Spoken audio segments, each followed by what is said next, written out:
que vous pouvez commencer par là, peut-être parler justement de votre travail sur la 3D depuis une vingtaine d'années, et puisque votre nouveau film, Le Dernier Loup, est en 3D, magnifiquement utilisé d'ailleurs, je dois dire, c'est pas souvent le cas. Comment vous voyez la 3D? Alors, d'abord un petit flashback. Il y a un Larsen. On commence à parler anglais. Attends, il y a un Larsen. Je m'éloigne pas de toi, je m'éloigne des haut-parleurs. Ce qui s'est passé, c'est que en 1993, je suis allé travailler à Los Angeles pour Columbia Pictures. Et que le président de Columbia, qui m'aidait beaucoup, m'appelle un jour, alors je vais le faire en anglais. Hey, JJ, there is something new. You have to go to Toronto. You have to see there's this crazy thing in 3 dimensions. It's a stereo movie. You have to go. And, effectivement, je suis allé à Toronto voir un petit bout d'essai de 30 secondes dans le format IMAX et qui m'a semblé absolument éblouissant.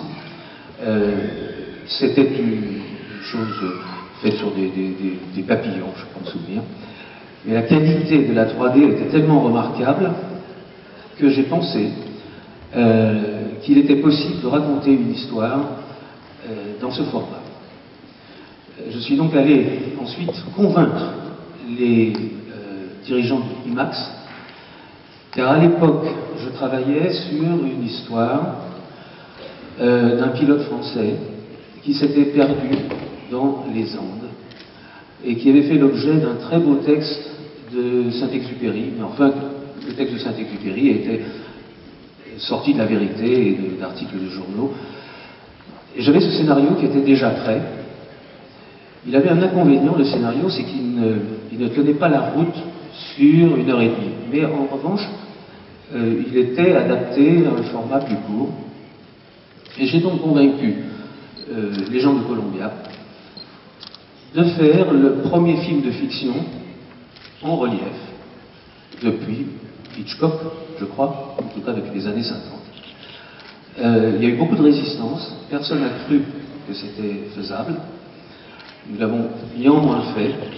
Il y avait un autre problème qui était redoutable, c'est qu'à l'époque, il n'y avait pas de salle équipée en 3D dans le monde. Il y en avait une à Vancouver, une. Donc il n'y avait pas de film qui était fait pour le 3D. C'était ce qu'on appelle le syndrome de la poule et de l'œuf. Qu'est-ce qui vient en premier, la poule ou l'œuf? Et chez Columbia, qui appartient au groupe Sony, ils ont décidé de construire des salles de cinéma en 3D pour projeter Les Ailes du Courage. Et donc j'ai eu la joie d'aller à peu près dans le monde entier pour faire redécouvrir au public contemporain les joies de la 3D. Maintenant, pour répondre à la question de Michel, évidemment, c'est une esthétique tout à fait différente. Grosso modo, nous, cinéastes, avons l'habitude d'être comme des peintres. Nous travaillons à l'intérieur d'un cadre. Le tableau est dans ce cadre de scène et il n'y a pas d'autre réalité que ce que l'on voit à plat derrière.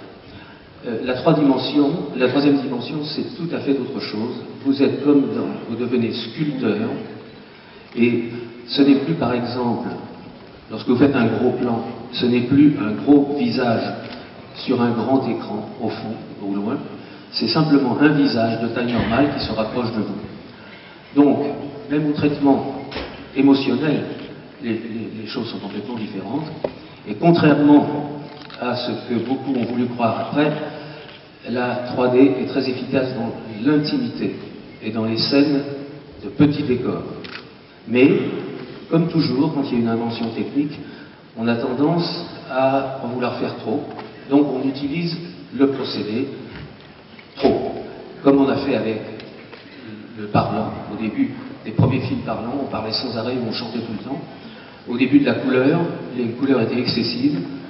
Et malheureusement, la 3D a été dévoyée en pensant qu'il suffisait de faire des effets violent et spectaculaire, avec des choses qui se projettent sur le spectateur, au lieu de se souvenir qu'un film, c'est d'abord une histoire. Ce n'est qu'une histoire.